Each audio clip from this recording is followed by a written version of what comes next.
Okay, we should be live again. Sorry, you guys, for the disconnect. Okay. Take two.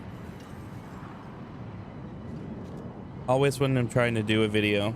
I was having issues like this when I streamed last, where at the very tail end of my stream, for no apparent reason, my encoding lag was spiked through the roof.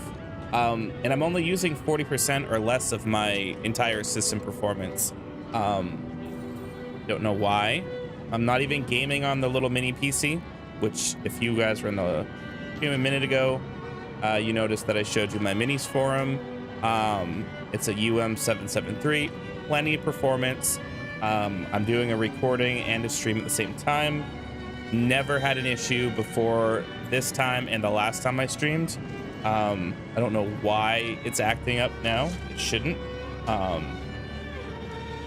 it's showing 0 drops. So let's see if it's improved. If not, I'm gonna have to tinker with that tomorrow because I'm not gonna waste any more time on it tonight, especially where it's 0. I'm gonna get the rest of this video out while I can. Quick recap. We talked a little bit about the fact that I've reached out to many people at Blizzard. People affiliated with Blizzard like Wowhead, Diablo, Twitter, Blizzard customer service, Twitter. I've reached out online to quite a few people to see if anybody has any experience. Also, just broadly to the community, if anyone has experience between the BattleNet launcher with Proton and for it to run with Steam Deck. Versus the actual Steam version of Diablo 4. A lot of us who have a Steam Deck, maybe you know, watching, really want to know, is it worth it to me to pay Blizzard more money to basically to play it verified? And that's a valid question, right? Because the Steam Deck is picky. It's not perfect. It's glitchy at times. It runs Linux. For a lot of people, it's difficult to get wrapped around. But we're gonna test that out right now before my stream crashes again. So my settings really quickly: 60 refresh rate, 60 frame limit. The original Steam Deck, that's the max it can go. You can go lower. We're not going to do that. You can disable it. We're not going to do that. I just want it to be automatic. We're not going to limit the TDP. We're not going to set the clock. We're going to let the scaling be automatic. Right now I've got it set to 720p, mostly because my HD60S Elgato capture card does not do 800p, which sucks. But it really wasn't designed to do that, so I'm not going to complain too much. I'm not sure what NIS filtering is. It's a new thing. I probably should have looked that up before I did the stream. We are running sharpness of 10. I'm assuming it's better than FSR scaling. So we're going to try it with NIS. We'll also try it with FSR, just to kind of see what the differences are. And of course, you can see, you know, from the stream what it looks like at the 720p size, because I reset it so it's just a 720p physical size on the stream canvas, so that way you can kind of see both. We do also have the ThemeOS information at the top, so you can see both. Now I am in the city, in the first area. I'm gonna put that keyboard away. That one. Okay, we are gonna check out. I'm not even gonna try to pronounce that. This is just basically the first city that you get into when you play the game. Historically, for me, it's been low frame rate. As you can see, I'm hovering at a sweet 60.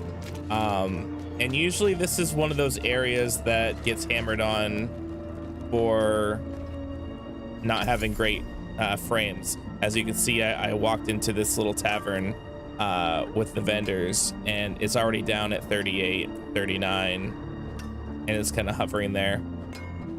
This game, as you can see, is running 100% of my graphics processor. Only 72% CPU though, which is kind of nice to note. That means that if there was more graphics card, there's more CPU for it to manage. And that's really what holds a lot of these mini devices back with integrated graphics. Is just a lot of newer titles just can't handle the frame rate. For whatever reason, it seems backwards that when you're inside a tavern, it would spike low.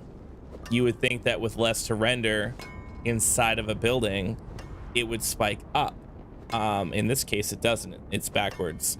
I don't know if that's just because there's more detail in the world inside of those areas, but I'm not sure. So one of the things about Diablo 4 is the few out of the whole game, the way that they've kind of developed it is your cities are your hubs. So that's where you're going to run into more players that actually are playing the game. Once you exit that area, it kind of morphs into almost like a single player experience, where it's really just you and anybody you've partied up with. Do I agree with that? I understand why they did. Does it make a difference to me when I play? No. I'm more of a solo player anyway, so not running into a bunch of people when I'm trying to play, I guess is a good thing. You know, I don't want someone else to come in and, you know, sneak my kill or grab my loot or anything like that. So I mean, in that regard, yeah, I guess I could see that. You know, it does give you the opportunity where if you're in town, that you could actually party up with people there and then go out in the wild and they're there with you. One of the things that I've noted with the game is, I think I'm gonna die. Low on energy. The way that progression works, I'm not a big fan of. It pretty much goes to whoever is the host. I'm out of energy. You follow their progression, so you could be quite a bit further ahead than they are, but you're only gonna help them out with their progression. Not a big fan of that. I liked how it was in Diablo 2, where everybody had their own progression, sure, but you guys can progress together at different parts of the game. And I don't know if that was done to prevent like a rushing situation where somebody could kind of skip some of the quest line to get further in the story, but they rolled out their own story mode skip option. So if you want to, you know, replay the game, you don't need to play the story if you don't want to.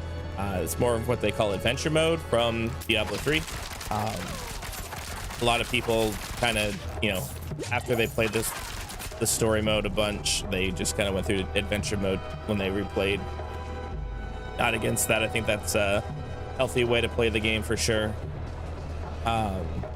Especially if you've already seen the story, you know, one or more times. Honestly, the story in Diablo 3 and Diablo 4 is pretty good. I don't think anyone has ever really complained too much about the story aspect. I will eventually make it through the whole story of Diablo 4. I kind of skipped out when Diablo 4 launched without a lot of quality of life things. I didn't have, you know, the leaderboard and season mode. The first season was kind of lackluster as far as what they give you for bonuses, and just overall, it just, a lot of people felt, myself included, that the first season was kind of incomplete. So I didn't want to sully my experience with Diablo 4 by playing that integral season, just because I wanted to experience the game the way people really envisioned it when they developed it. you know, with all of these additional features that they were likely still working on. So a lot of people have praised the season 2, and they of course hope for season 3 to be even better. And just like with anything, you know, especially Blizzard related, stuff evolves, stuff gets better, some stuff doesn't. But you know, that's all the balancing that they do. So I am locked at 60 right now, which is fantastic for the BattleNet launcher. I'm also not in a very detailed area. However, I want you guys to note, and you can probably see it right here, there is snow particles happening.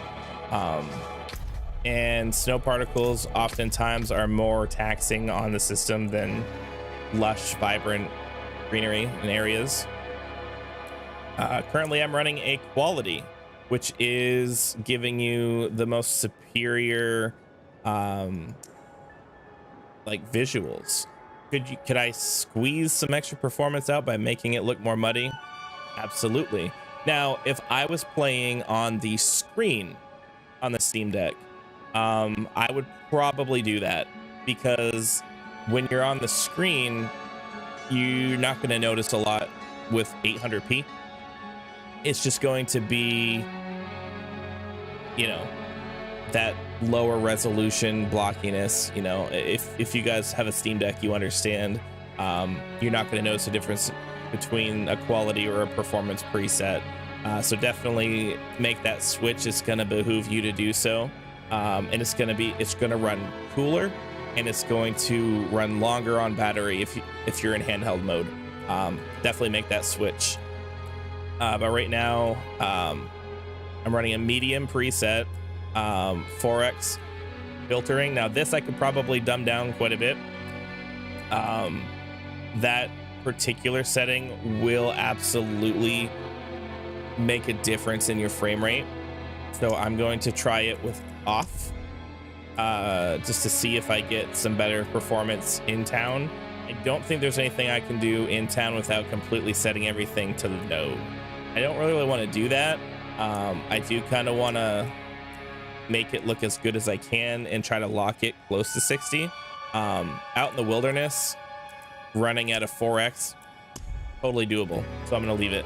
But when I go in town, I'm going to try it on off and see if it gives me any frame rate improvement, just to kind of have that comparison. SSAO I have on low. I really should run this on off in town. Again, out and about, I'm getting 60. I don't really want to mess these settings up if I'm getting 60. Now, I didn't make these settings up myself, though I could have done so just by trial and error. There's a great outfit called Steam Deck. Hold on, let me look it up.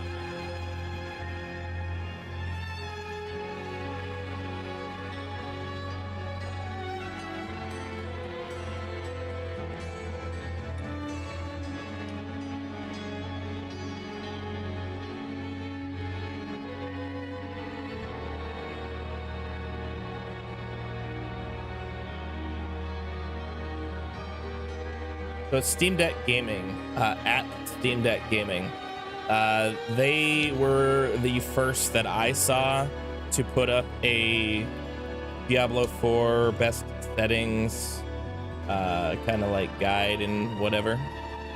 So I use theirs. I will eventually, when I spend more time on the game, kind of tweak them and use my own and find out what works best for me. Right now these work fine, so I'm just gonna give you guys a second to take a quick peek at this, see what I'm running, and if you want to set yours up the same way, you can.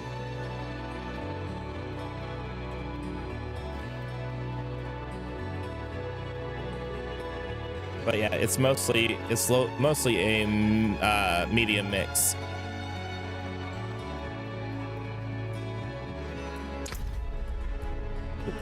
Game. So as you can see, I'm out in the wilderness, solid 60 FPS, running well. I've got no issues right now.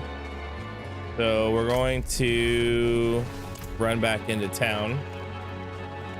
I am going to try to down some of those settings to see if it makes a difference. So I will say 30 FPS in town, totally doable. But I will also say at my high-end gaming computer, it also struggles in town. So that's just, I think, the nature of being in town.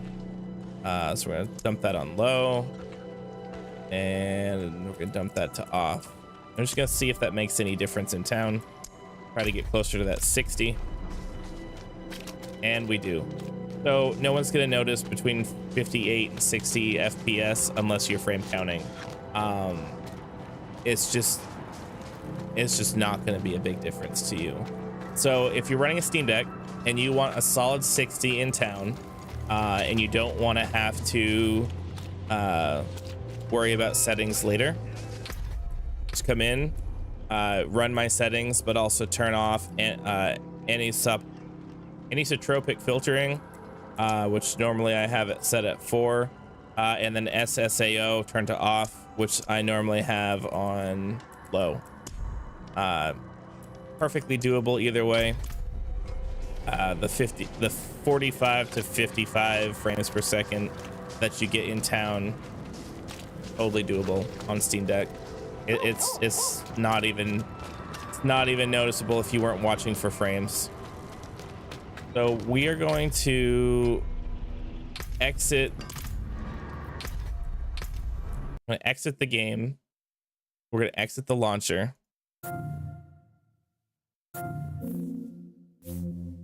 And we're gonna play the verified Steam version of the game.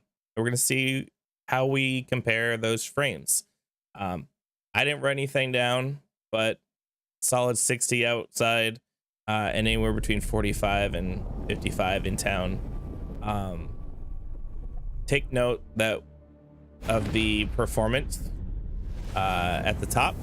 So you can kind of compare the older performance to this, so you can see how much running Proton versus just running it natively makes a difference. The screen reader is enabled by default. I guess we'll leave that alone. Logo barely visible.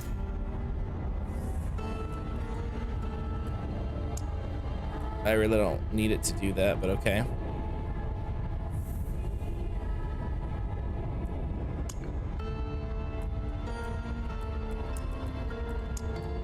I do also run this at a little bit of a colorblind option. Not really enough to make a huge difference, but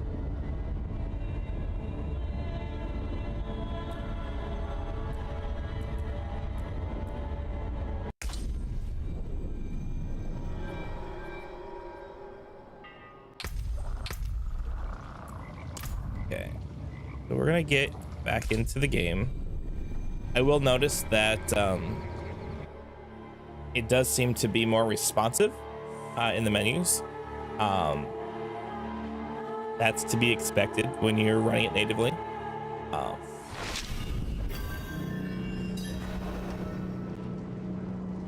I'm immediately noticing that there's a little bit more of a variable, drain on the graphics processor, and we're running less CPU. Looks like quite a bit less. So getting about 38 to 40 frames per second in the HUD. It looks like it's a little bit more steady at 40.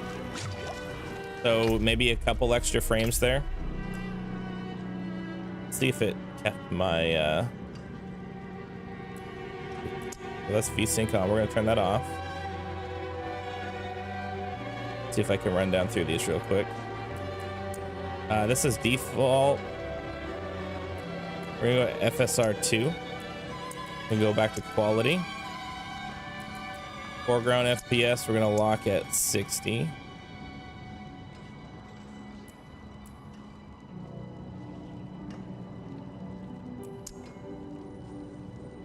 Come on.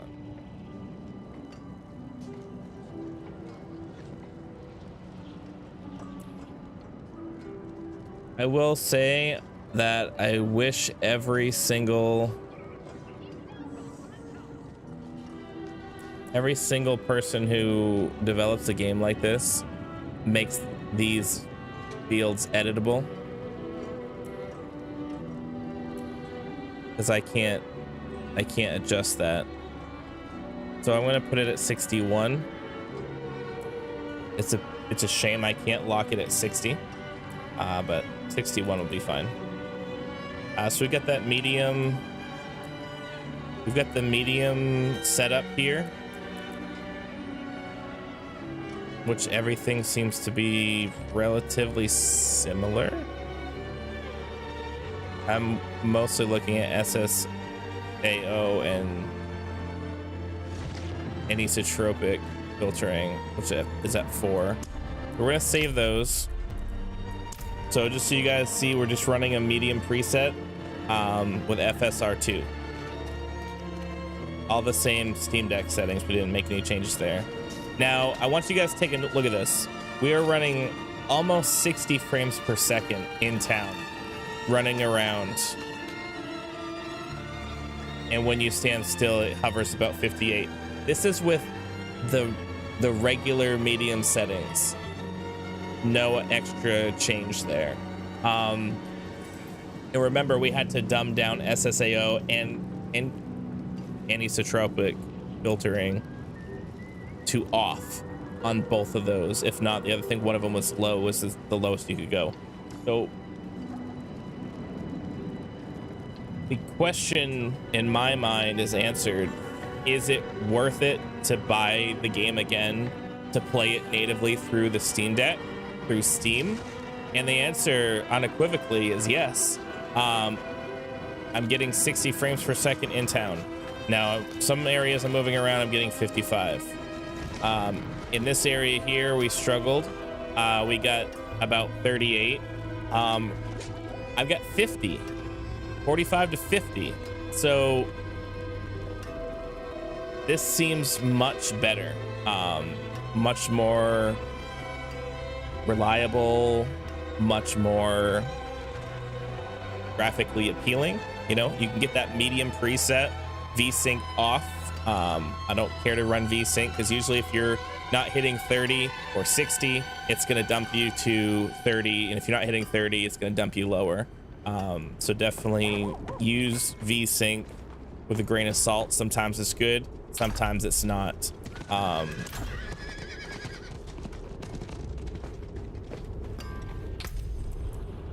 Pick up anything? A couple things. Cool. So happy to report, and thank you to Blizzard for letting us test drive the Steam version of Diablo 4 until the 28th. If you haven't played Diablo 4 yet, go to Steam, download it for free, play it till the 28th, decide if you want to get it. If you're a Steam Deck person, this is the version you want to play. The BattleNet with the BattleNet launcher with Proton is just, it's buggy. It's not perfect. Proton is there as a compatibility fix. I run GE Proton because it's a little bit more updated, a little bit more tweaked to make more things work. A lot of times it's thought of as like almost like a bleeding edge, just like the experimental version. You're gonna get a lot of updates to it, I believe more than the experimental version does. Definitely, if you're Steam Deck person, you're gonna try one of the three, either the stable release, the experimental, or whatever the latest version of GE Proton that is out there, because everything that they do makes more games more compatible with the Steam Deck. But take that for what I just said. makes it more compatible. It doesn't mean that it's going to be perfect. It just means that it might be more playable when we say compatible. The only people who can verify games is really Valve, and their verified process is inherently flawed. They verified games that have, let's just say they have lackluster performance that probably really shouldn't have been verified. Now, there are third parties out there that do their own verification with compatibility with Proton and everything like that. So you can actually see more varying degrees of, is this gonna work out? Is this playable? Is this 100% working flawlessly? So definitely check some of those plugins in for the Steam Deck. Let me see if I can pull one up so you can kind of see what I'm talking about.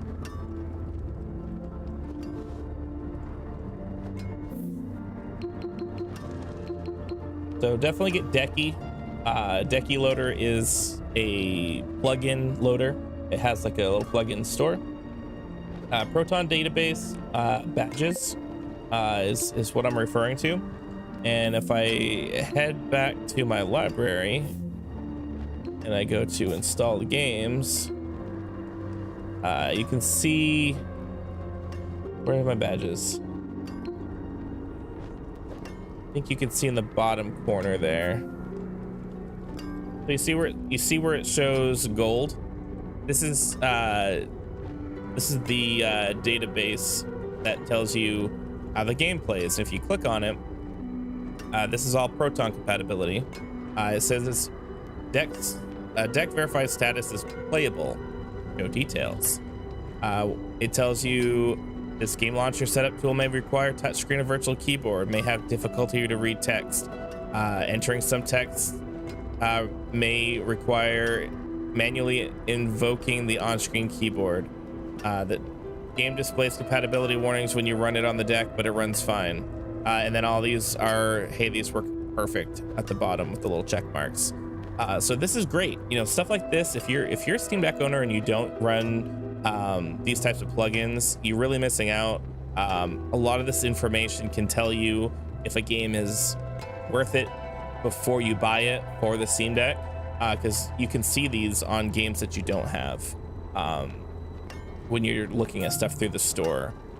And you can see the bottom right corner, you can kind of see those little badges pop up on the artwork too. So pretty cool stuff for anybody who's a Steam Deck person.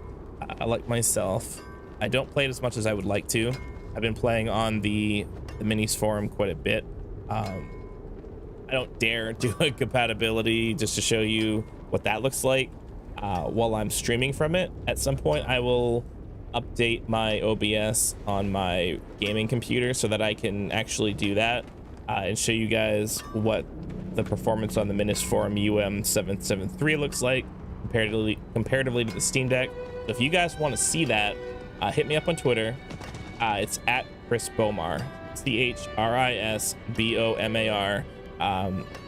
If you're on my Twitch, it's in the bio. If you're on YouTube, it's in the bio. It's not hard to find me. If you guys want to see it, at me, tell me what you want to see, what games you want to see compared between the Steam Deck, the Minis Forum. So some of you guys might be like me, you know, you might have a need for a little handheld with a screen. Maybe you have it's more convenient for you to run a mini, something tiny. This is the GMK Tech. This is the Nuckbox 7. You know, I run Diablo 2.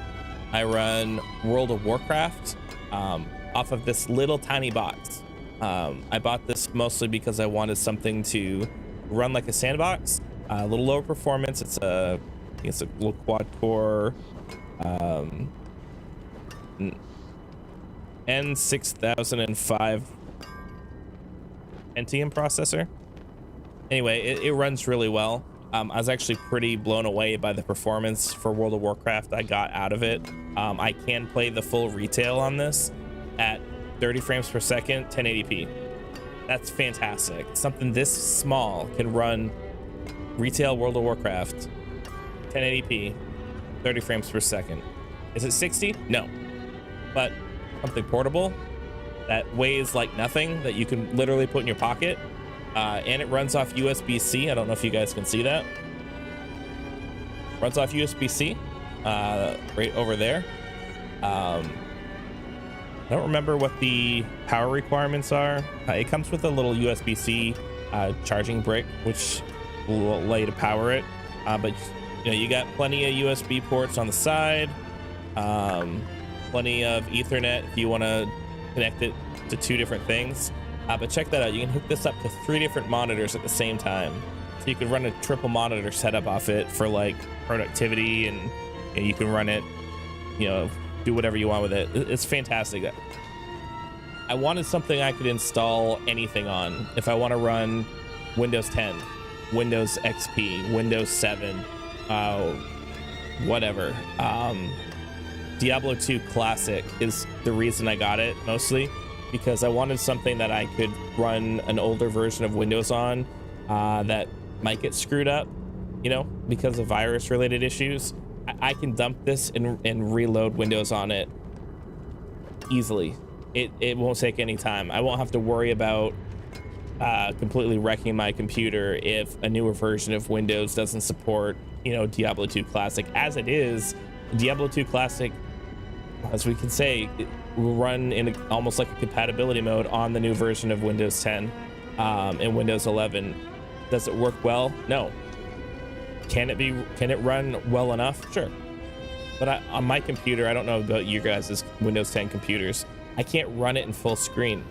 For whatever reason, I can't do anything to get it to run. It just has a blank screen and it has graphical issues, so I have to run it in a window mode. Now that doesn't really bother me too much because I've gotten used to running in window mode over the years. But sometimes it's nice to run it in full. My Steam Deck can run Diablo 2 better than my gaming computer, which is fantastic. Again, I got these little ones so that I can mess these up instead of messing, you know, my Steam Deck up and have to re-image it and spend all that time and effort to do that. So I don't have to mess up my gaming computer, which is also my personal computer, which is also family computer. It's a multi-purpose computer. I don't want to mess that up. But this, I don't give a shit if I mess this up. I can re-image it. The minis forum, will I be upset if I mess it up? I'll be annoyed, but again, I can reflash Windows on it, dump it, put everything back on it that I need to.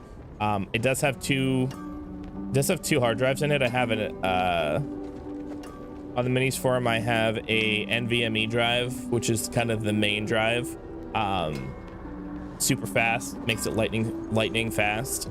But then I have an SSD in there, which is kind of like the, you know, the secondary drive for where I put my larger video game files. So it's still gonna pull it fast. I'm still gonna get great performance out of it, but if I have to tank the operating system, those games are still there. I don't have to spend hours and hours and hours re-downloading retail World of Warcraft, Diablo 4, World of Warcraft Classic. You know, these games that are just massive in size. I will not have to come back through and download that again, especially like if I'm at work and I run off of a hotspot. I don't want to waste all my hotspot data for the month downloading World of Warcraft. I think I get like 20 or 30 gigs of unlimited high-speed data. I don't want to waste that on a game. And I don't want to have to wait till I come home to download it, especially since most of the game files don't change anyway. It's just a few tweaks here and there. That's why the updates are usually pretty small. I don't mind updating a couple of gigs of data if I have to, but I don't want to waste 20 in one shot. But again, you can mess these up, No problem. That's why I have them. If you guys want to know more about these, hit me up. Get you links for these. I don't do affiliate links. I'm not big enough for that anyway. But if you guys want a good recommendation, the Nuckbox 7's great. It's inexpensive. I think it's on Black Friday special right now. I think it's under $150 for something that runs everything reasonably well. I'm not going to say it's perfect, but everything I've thrown at it that I play runs great. 30 frames per second. I didn't expect any more out of it for a Pentium quad core tiny little box. This is awesome. Okay, maybe you're on a budget, maybe you can't afford a big gaming computer, but you want to play the games. Perfect. Maybe you've got kids and you don't want to mess up your computer, but they want to play games. Perfect. You know, maybe you got a friend or a buddy who wants to come over and play a game with you. Boom, plug one of these into your TV and they can play it there. The possibilities for what you can do with these is endless. And at the very least, I could run a Valheim server off of this and actually let it run all the time, and it's not going to affect my main computer. I'm not going to put unnecessary stress on those parts, leaving them up all the time. I can hook this up, plug it in, run it directly into the router, and then just kind of tuck it off there in the corner. I won't see it. It's not going to make any noise. It'll run for what I need it to. And then I won't have to pay any money to like an online host to run a Valheim server for me and my buddies or my brother or anybody who wants to play on it. So again, possibilities are endless for what these little mini PCs can do. Thankfully, since whatever I did to the stream settings, we're at 0 dropped frames since we started like half an hour ago, almost 40 minutes ago now. So that's where I expected it to be. So if you guys watch this after the fact and you are a Steam Deck person and you want to know definitively what the best way to experience Diablo 4 is on the Steam Deck, it is absolutely buy it through Steam. Not having the overhead of Proton, not having the overhead of the Battle.net launcher, it's gonna save you precious frames per second. From what I've seen, is pretty significant. We're talking upwards of 10,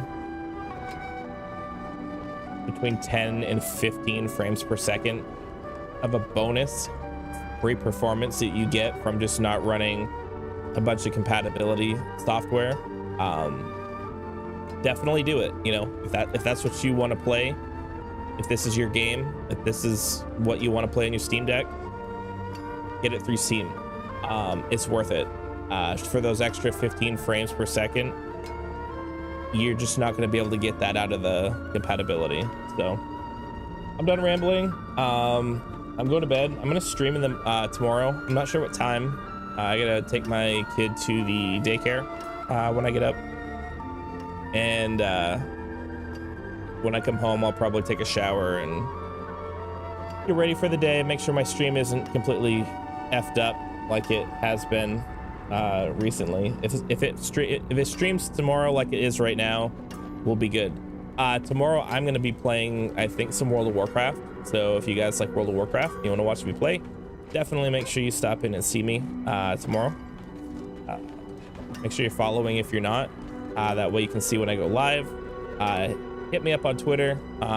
Check my website out, readthequest.com. A lot of cool stuff that I'm working on that has kind of kept me from streaming lately.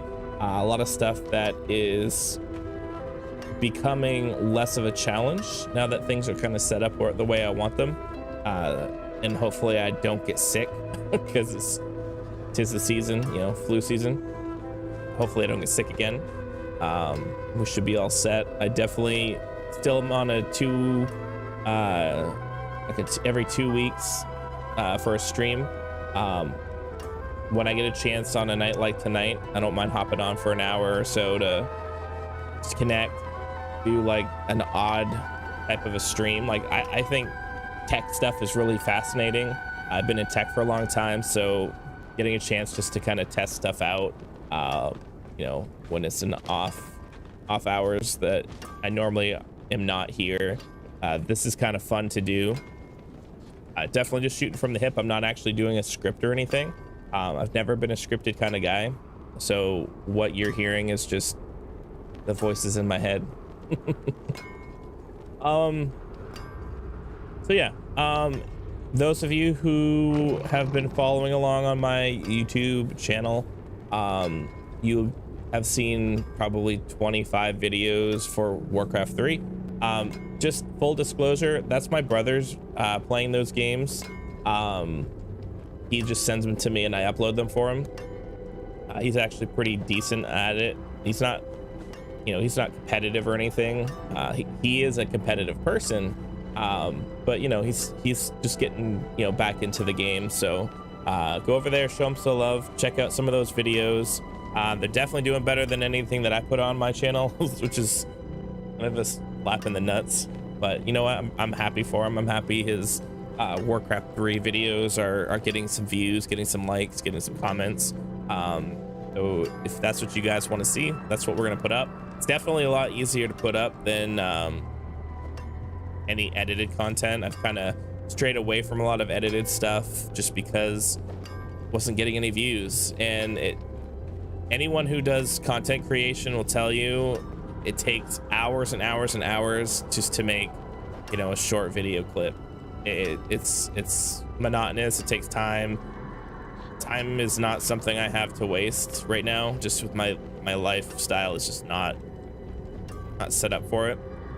So the more content I can just upload, like just a video where I get to talk to you guys like this, or my brother's Warcraft videos, if that's what people want to watch, that's what's going to get posted. I will still have little one-on-one vlog style like this. I will still have stuff like that. I will still do you know, live streams like I'm gonna do tomorrow. We'll see how it goes. I'd love to get more people in the community involved and kind of build something. So if you guys like hanging out, like watching my content, please hit that thumbs up, that follow button, that subscribe button, whatever platform you're watching me on. Just click the button.